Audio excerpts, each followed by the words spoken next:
Assalamualaikum, selamat tengah hari.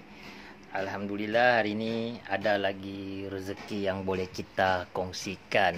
Okey, hari ini projek General Overhaul gearbox. Gearbox ni model MSA 5S. Dia digunakan untuk Isuzu NPR ataupun Highcom. Model gearbox ni dia boleh digunakan untuk enjin 4HJ1, 4HG1 dengan 4BG1. Dia boleh kongsi untuk 3 model enjin. Dia punya perbezaan dengan gearbox Highcom yang lain, dia beza di sini. Kadang-kadang dia beza di sini, dia ada kecil besar. Tapi boleh digunakan juga. Tukar siap landing jenis lubang kecil. Ini jenis yang kecil. Satu jenis lagi dia jenis yang besar. Okey, masalah gearbox ni, kenapa kita buat general overhaul? Masalah gearbox ni masalah tidak boleh masuk gear. Tidak boleh masuk gear untuk gear 2. Okey. Sebelum saya tunjukkan masalahnya, kita wajib tahu dulu cara dia bekerja ataupun dia punya susunan gigi gear. Kalau kita tahu susunannya, kita tahu kedudukan gear 2 tu di mana. Okey, untuk jenis lori 3 tan ke atas, dia punya susunan gear tu dia berbeza dengan kenderaan kecil. Okey, kenderaan kecil dia punya susunan gear tu paling ujung gear 1, lepas tu gear 2, di tengah tu gear 3, gear 4. Di tepi lagi gear 5 dengan gear reverse. Tapi untuk model lori ni, dia punya susunan gear di ujung tu gear reverse, lepas tu gear 1, baru gear 2, gear 3, lepas tu gear 4 dan gear 5. Jadi dia berlainan. Okey, saya mau tunjukkan dia punya susunan gigi. Ini bagian belakang gearbox. Ini yang sambungan ke long shaft menuju ke tayar belakang, ke axle tayar belakang. Ini bagian depan masuk ke landing clutch ataupun sambungan enjin.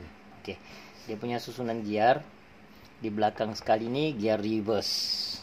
Ini gear reverse, lepas tu gear 1. Sebab lori gear reverse dengan gear 1 dia kongsi.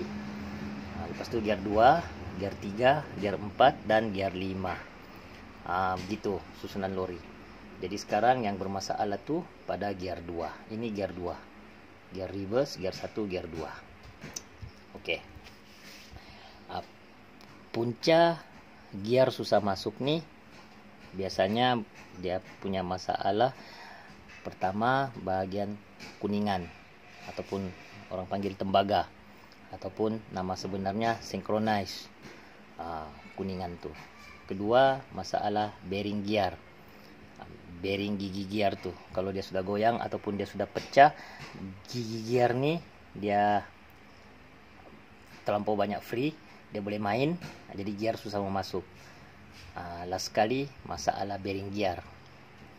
Gigi gear, bearing gear ataupun gigi gear, itu punca-punca gear susah mau masuk. Okey, untuk gearbox yang sekarang ni dia punya masalah pada kuningan. Okey, kuningan ni setiap gear dia menggunakan kuningan. Melainkan gear reverse. Gear reverse dia tidak menggunakan kuningan sebab dia punya gear ni tidak cerewet. Dia senang masuk, dia simple. Untuk gigi gear 1 dia ada kuningan ni. Ini 1. Untuk gear 2 ini dia punya kuningan. Untuk gear 3 ni, gear 4 ini, dan gear 5 ini. Setiap gear dia menggunakan kuningan. Okey. Untuk gearbox sekarang ni, kenapa gear susah mau masuk? Dia punya kuningan ni sudah haus. Kuningannya sangat haus. Ini ciri-ciri kuningan yang bermasalah ataupun synchronize yang bermasalah. Dia punya ciri-ciri kuningan ni terlalu rapat dengan gigi gear. Okey, ini gear reverse, gear 1, gear 2. dia punya kuningan nih terlalu rapat nih, dia tiada free nih, dia sangat rapat. Oke, untuk ciri-ciri kuningan yang masih bagus, nah, ini contoh kuningan gear 1, dia ada free. Kalau ini gigi gear 1, kalau kita kasih rapat ini kuningan nih, dia ada free tuh. Di dalam sini dia masih ada free. Nah, ini gigi gear 3, gigi gear 3 dia punya kuningan nih, dia ada free.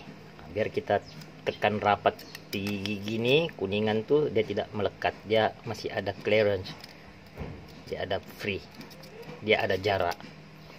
Nah, seterusnya juga di kuningan bagian gigi gear 4 tuh dia ada free. Nah, jadi masalahnya nih kuningan untuk gigi gear 2 nih dia sangat rapat. Oke, kalau dia rapat, gear nih susah masuk. Oke, kuningan nih ataupun nama sebenarnya synchronize. Synchronize nih dia punya maksud, synchronize nih penyelaras ataupun menyelaras. Penyelaras lah, kalau saya tidak silap dia penyelaras. Fungsinya nih, sebelum mangkok nih tangkap tuh gear, mangkok nih dia akan tangkap tuh gear. Kuningan nih dia akan menyelaraskan kedudukan mangkok nih untuk dia tangkap tuh gigi. Dia akan menyelaraskan sebelum dia tangkap tuh gigi. Nah, jadi bila dia melekat, bila kuningan nih melekat, dia kalau ada minyak di dalam nih kan, lepas itu dia rapat lagi, dia punya pergerakan nih berat, dia melekat. Jadi mangkok nih untuk pindahkan gear nih dia akan tersekat. Dia tersekat pada kuningan tuh. Nah, mangkok nih dia digerakkan oleh lastik nih. Nah, nih dia yang menggerakkan tuh gear. Jadi kalau kuningan sudah rapat begini, nah, ini menyebabkan gear susah mau masuk. Kalau gear pandai lepas itu lain masalah. Gear pandai lepas dia masalah pada gigi, pada bagian gigi nih. Ujung gigi ini dia bermasalah.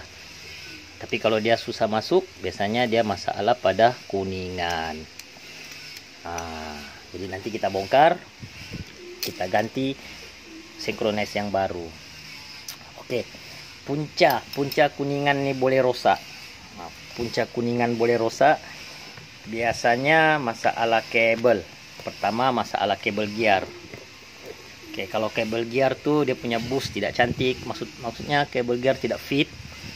Masa kita mau masukkan gear nih, pergerakan mangkok nih tidak cantik, tidak cukup sampai ataupun kurang. Jadi bila dia kurang, mangkok nih dia tidak betul-betul gigit ini kuningan. Lama-lama di bagian kuningan tuh dia berlaku kehausan. Bila dia haus, gear susah masuk. Itu pertama. Kedua lagi, biasanya masalah minyak lah. Masalah minyak.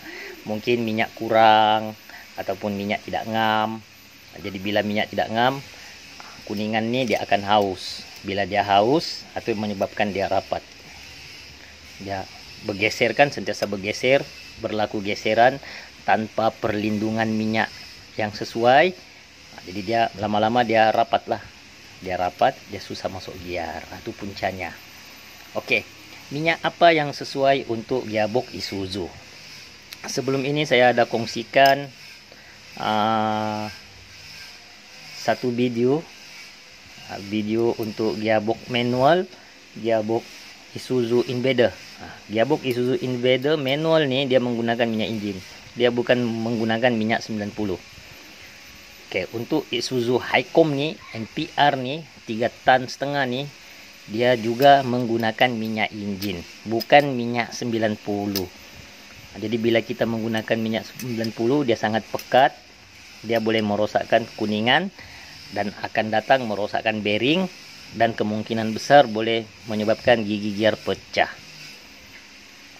Kalau kita salah isi minyak nih, kalau kita isi minyak 90, kita isi minyak 90 ini hari, dia tidak rosak besok. Dia memerlukan masa. Kita isi ini hari, dia tidak rosak besok. Dia akan memerlukan masa. Tapi bila dia rosak, kos dia sangat tinggi. Sebab gearbox Highcom nih, dia punya kuantiti minyak, dia hanya 2,5 liter. Dia sikit. Nih, kalau kita perhatikan nih, ini lubang tempat buang minyak. Ini lubang tempat isi minyak. Nut size 24. Dia punya jarak tidak tinggi. Lepas tu dia bukan setengah. Dia di bawah daripada setengah. Maksudnya minyak ni sikit, hanya 2.5 liter. Jadi minyak 2.5 liter tu dia tidak cukup untuk membasahkan semua gigi ni. Dia jauh di bawah. Jadi bila gearbox ni berpusing, minyak yang di bawah tu dia naik dengan cara rembesan tempias daripada gigi gear yang di bawah tu. Di bawah dia ada counter shaft. Counter shaft tu di bawah sini dia ada satu gigi counter shaft. Dia pusing, jadi minyak tu merencit naik, baru dia boleh basahkan gigi di bagian atas ni. Jadi kalau kita gunakan minyak 90 ni, satu dia hanya 2.5 liter. Dia sikit. Lepas tu minyak 90, dia sangat pekat. Minyak tu sikit dan pekat. Jadi dia tidak dapat memberi perlindungan sepenuhnya untuk bahagian gigi atas ni. Sebab dia sikit dan pekat. Jadi dia tidak sesuai untuk minyak 90. Apa yang sesuai untuk gearbox Isuzu, ini hanya untuk Isuzu ya. Untuk Isuzu 3,5 ton Highcom atau NPR, dia punya minyak gearbox ni minyak enjin. Ni saya mau tunjukkan bukti untuk kita lebih yakin lah, untuk kita lebih yakin gearbox Isuzu ni dia menggunakan minyak enjin. Okey, ini dia punya tag. Ini tag gearbox ni. Ini tag original tag. Ini Isuzu. Ini lambang Isuzu. Okey. Kita tengok dia punya type. Model MSA 5S. Ini gearbox model MSA 5S. Okey. Ini dia punya oil. Oil dia punya minyak ni 5W30. Dia tidak tulis di sini minyak 90. Dia tidak tulis 80-90. Dia tidak tulis 70-90. Dia tulis 5W30. 5W30 ni kategori minyak fully sintetik. Jadi maksudnya gearbox Isuzu ni dia memerlukan minyak yang sangat cair. Cair tapi mempunyai perlindungan yang sangat tinggi, yaitu minyak fully sintetik. Ni dia punya kapasiti. Kapasitinya 2.5 liter. Ini simbol untuk liter. Maksudnya gearbox ni dia tidak menggunakan minyak 90. Okey. Jadi kalau gearbox masih baru, minyak yang paling sesuai 5W30. Tapi kalau gearbox sudah berusia atau ada tanda-tanda kebocoran, ada leaking sudah di bagian seal depan, bagian seal belakang, saya rekomenkan guna minyak semi sintetik 1040. Kalau ada kebocoran lagi atau kereta sudah 20 tahun, gunalah minyak 1540. Jangan sekali menggunakan minyak 90. Okey. Semoga apa yang saya cuba kongsikan ni bermanfaatlah untuk penjagaan sistem gearbox lori Isuzu Highcom ataupun NPR. Okey. Assalamualaikum.